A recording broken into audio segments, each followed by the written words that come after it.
আখিরে কেন রাজকন্যাকে একটি সাপের সঙ্গে বিয়ে করতে হলো এবং তারপর কি হলো?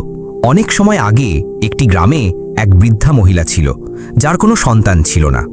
তার কাছে ছিল শুধু একটি ছোট্ট কুঁড়ে ঘর, যেখানে সে একাই থাকত। সে প্রতিদিন জঙ্গলে জ্বালানির জন্য কাঠ সংগ্রহ করতে যেত। একদিন একটি ছোট্ট সাপ তার কাঠের গোছায় ঢুকে পড়ল। সে এতে মনোযোগ দেয়নি এবং বৃদ্ধা মহিলা কাঠগুলো কাঁধে তুলে নিয়ে বাড়ি ফিরে এলো। যখন সে কাঠগুলো মেঝেতে ফেলল, তখন সাপটি বেরিয়ে এলো এবং বিড়ালের সঙ্গে খেলতে লাগলো। বৃদ্ধা মহিলা সাপটিকে একা ছেড়ে দিল, কারণ আর কোনো সন্তান ছিল না। তাই সে তাকে নিজের ছেলের মতো মনে করে রেখে দিল। সময় গড়াতে লাগলো এবং সেই সাপ কিছুদিন পর বড় হয়ে গেল। একদিন সেই সাপ তাকে বলল, তুমি রাজার কাছে যাও এবং তাকে বলো যেন তিনি তার মেয়ের সঙ্গে আমার বিয়ে দেন। বৃদ্ধা মহিলা বলল, ঠিক আছে আমার ছেলে, কিন্তু তুমি কিভাবে আশা করতে পারো যে রাজা তোমাকে তার একমাত্র মেয়ে দেবেন? তুমি তো একটা সাপ। সাপ বলল, এতে কোনো ফারাক পড়ে না মা। যাই হোক, তুমি যাও এবং আমরা দেখব রাজা কি বলেন। বৃদ্ধা মহিলা সাপের কথা মতোই করল এবং রাজার সঙ্গে দেখা করতে গেল। যখন বৃদ্ধা মহিলা প্রাসাদের দরজার কাছে পৌঁছাল, প্রহরী তাকে জিজ্ঞাসা করল তার কি দরকার এবং রাজার সঙ্গে তার কি কাজ। তারা তাকে ভিতরে যেতে দেয়নি। তবুও বৃদ্ধা মহিলা রাজার সঙ্গে একা দেখা করার জন্য জোর দিল। অবশেষে প্রহরী তাকে যাওয়ার অনুমতি দিল।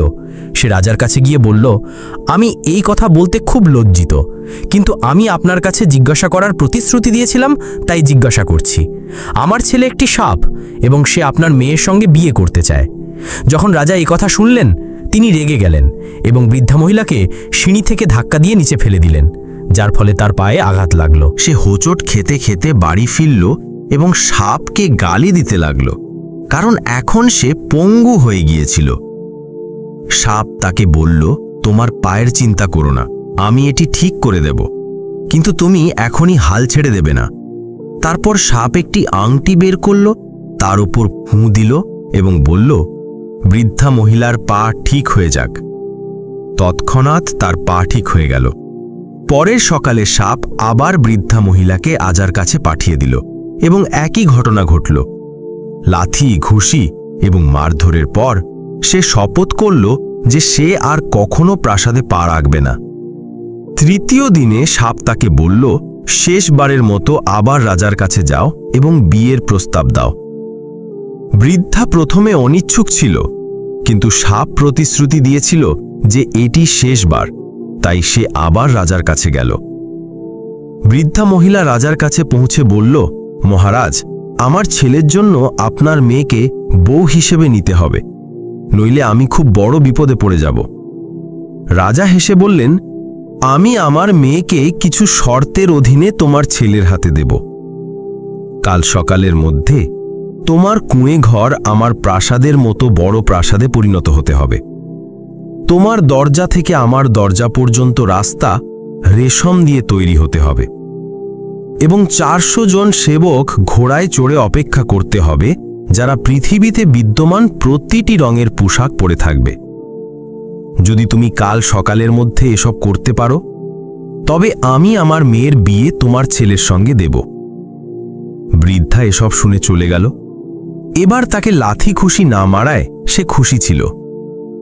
সে সাপকে বলল, রাজা কি বলেছেন? এবং সাপ বলল, ব্যাস এইটুকুই, সব কিছু সময় মতো প্রস্তুত হয়ে যাবে।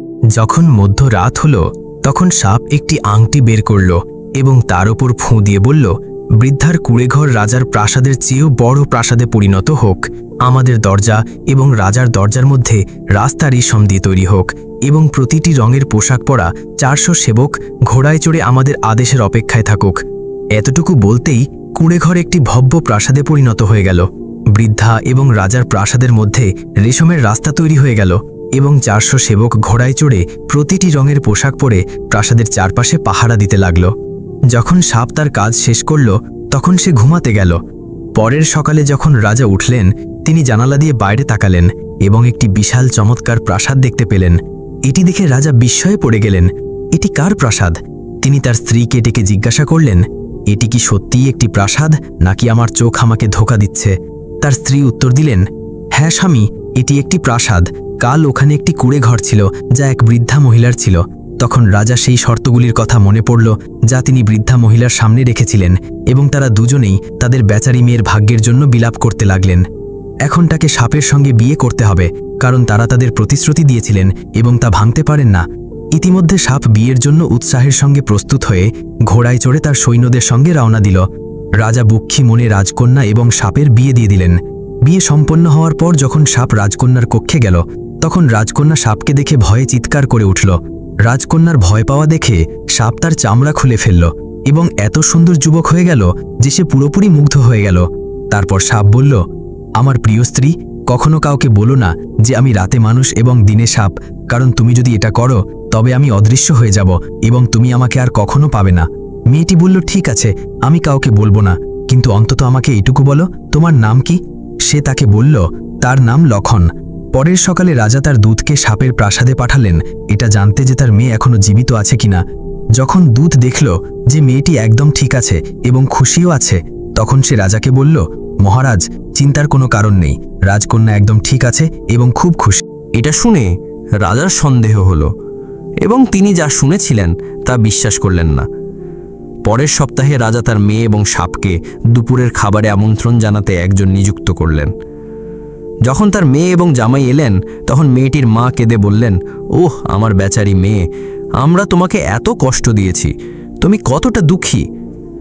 কিন্তু মেয়েটি উত্তর দিল, সে খুব ভাগ্যবান বোধ করছে।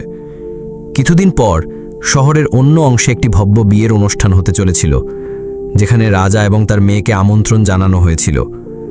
সাপ তার স্ত্রীকে বলল, তুমি যাও, আমি আজ সন্ধ্যায় আসব, যাতে কেউ না জানে যে আমি সেই ব্যক্তি যে মানুষে রূপান্তরিত হয়েছি।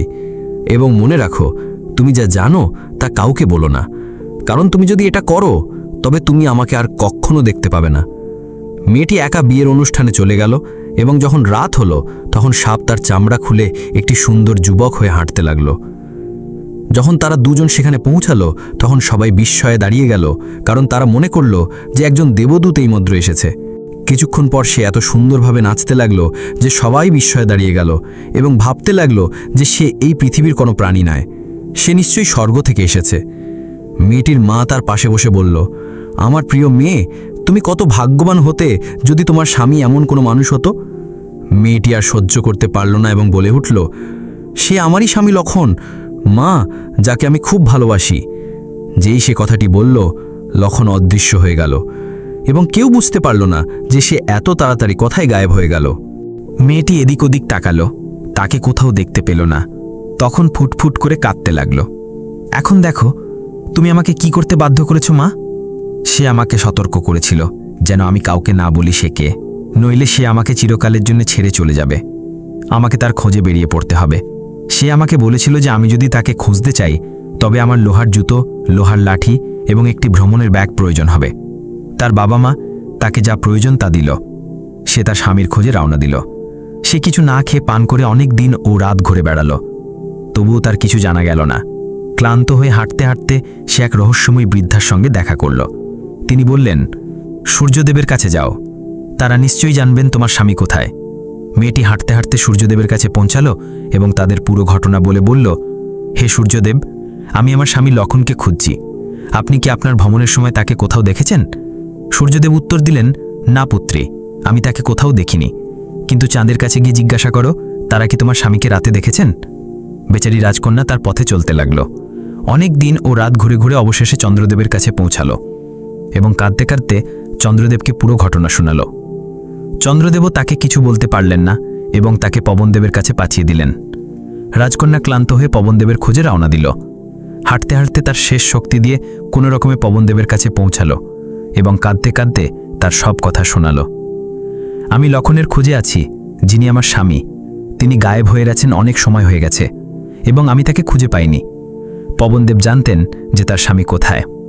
তারা রাজকন্যাকে ভালো করে খাবার খাওয়ালেন এবং বললেন, তোমার স্বামীকে সমুদ্রের ওপারে কুলশেদ নামক দৈত্য বন্দী করে রেখেছে। সে এখান থেকে অনেক দূরে। মেয়েটি তাদের কাছে মিনতি করল, আমাকে তাকে খুঁজতেই হবে, সে যত দূরেই থাকুক না কেন। আমি আপনার কাছে মিনতি করছি পবনদেব, দয়া করে আমাকে সমুদ্রের ওপারে নিয়ে চলুন। পবনদেব বললেন, আমি তোমাকে আমার সঙ্গে নিয়ে যেতে চাই, কিন্তু আমার ভয় হচ্ছে তুমি পথে পড়ে যাবে, কারণ আমি খুব দ্রুত। মেয়েটি তাদের আশ্বস্ত করল যে আমি পড়ব না। দয়া করে আমাকে আপনার সঙ্গে নিয়ে চলুন।